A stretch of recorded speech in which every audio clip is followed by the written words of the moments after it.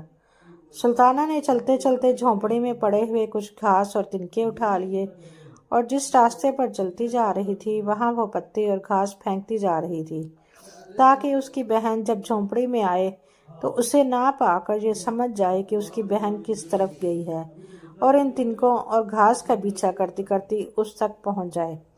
لیکن خدا کا کرنا ایسا ہوا کہ محل کے قریب پہنچ کر اس کے گھاس کے تنکے ختم ہو گئے۔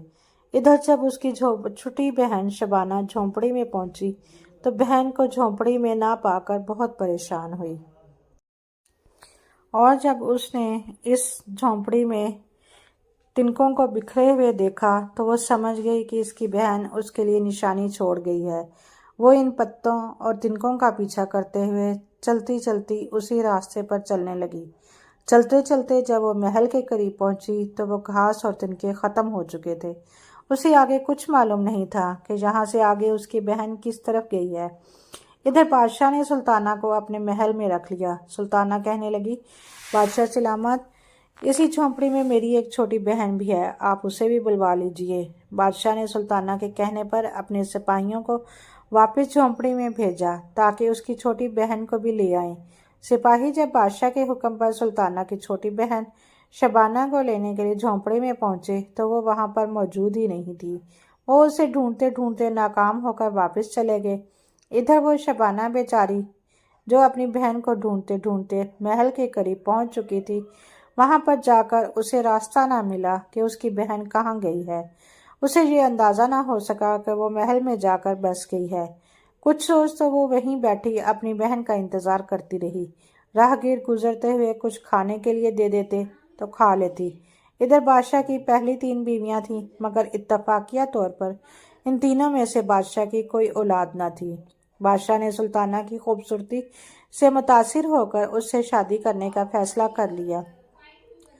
اس وقت کے بادشاہ شادی کے لیے مرضی نہیں پوچھتے تھے بلکہ اپنا حکم صادر کرتے تھے۔ بادشاہ نے سلطانہ سے شادی کر لی۔ بادشاہ کی تینوں پہلی بیویاں جو بے اولاد تھی پہلے ہی سلطانہ کی خوبصورتی دیکھ کر حسد کرنے لگیں، اب تو اور بھی جل بھن کر رہ گئیں کہ جس لڑکی کا کچھ اتا پتہ نہیں، وہ کہاں سے آئی ہے، کوئی فقیرنی ہے یا کوئی اور۔ بادشاہ نے اسے ہمارے مقابلے پر ملکہ بنا دیا۔ اب خدا کی قدرت دیکھیے کہ بادشاہ کا سلطانہ سے ایک بیٹا پیدا ہوا۔ تینوں بیویوں نے جو بے اولاد تھیں انہوں نے مل کر سازش کی اور جب بیٹے کی پیدائش ہوئی تو انہوں نے اس بیٹے کی جگہ پر ایک کتیا کا بچہ رکھ دیا اور سلطانہ کے بیٹے کو اٹھا کر دائی سے کہا کہ اسے محل سے دور کہیں پھینک آئے۔ دائی اسے اٹھائے جھونپڑی کے پاس پھینک کر چلی گئی۔ اتفاق سے یہ وہی جھونپڑی تھی جس میں شبانہ رہتی تھی۔ اس نے دائی کو بچہ پھینکتے دیکھ لیا۔ اس نے بچے کو اٹھا لیا اور اپنی جھونپڑی میں لے جا کر اس کی پرورش کرنے لگی۔ ادھر بادشاہ کو جب اطلاع ملی کہ سلطانہ نے ایک کتیا کے بچے کو جنم دیا ہے تو وہ بہت ناراض ہوا۔ اس نے سلطانہ کو تخت سے ہٹا دیا اور اس کے ساتھ کنیزوں جیسا سلوک کرنے لگا۔ ادھر سلطانہ کی چھوٹی بہن شبانہ اپنے بچے کی پرورش کرنے لگی۔ وہ ادھر ادھر امیروں کے محلوں میں کام کرتی اور اپنے بچے یعنی اپنے بھانجے کی پرورش اچھے طریقے سے کرنے لگی۔ اس بچے کو اپنی جان سے بھی زیادہ عزیز رکھتی۔ ایک روز شبانہ نے اس بچے کو ایک کاٹ کا گھوڑا خرید کر دیا، یعنی کہ لکڑی کا گھوڑا۔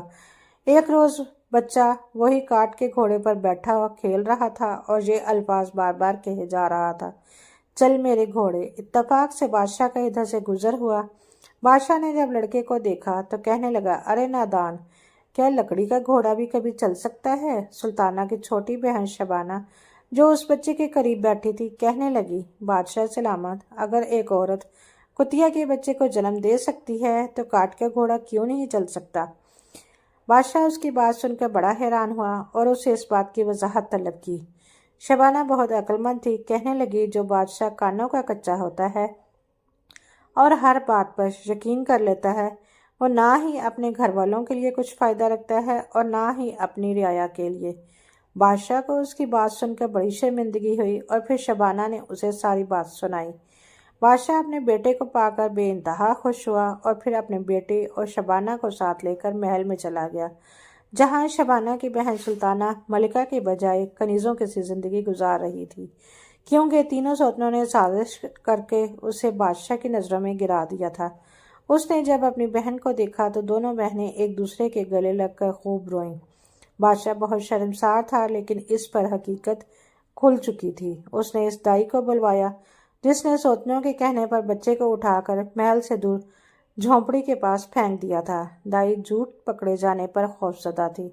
اس نے سارا سچ اگل دیا۔ بادشاہ نے اپنی تینوں بیویوں کو قید میں ڈال دیا اور سلطانہ کو نہایت عزت اور احترام سے دوبارہ تخت پر بٹھا دیا۔ وہ اپنے بیٹے کو پا کر یعنی ملکہ سلطانہ کے ساتھ ہنسی خوشی محل میں زندگی گزارنے لگی۔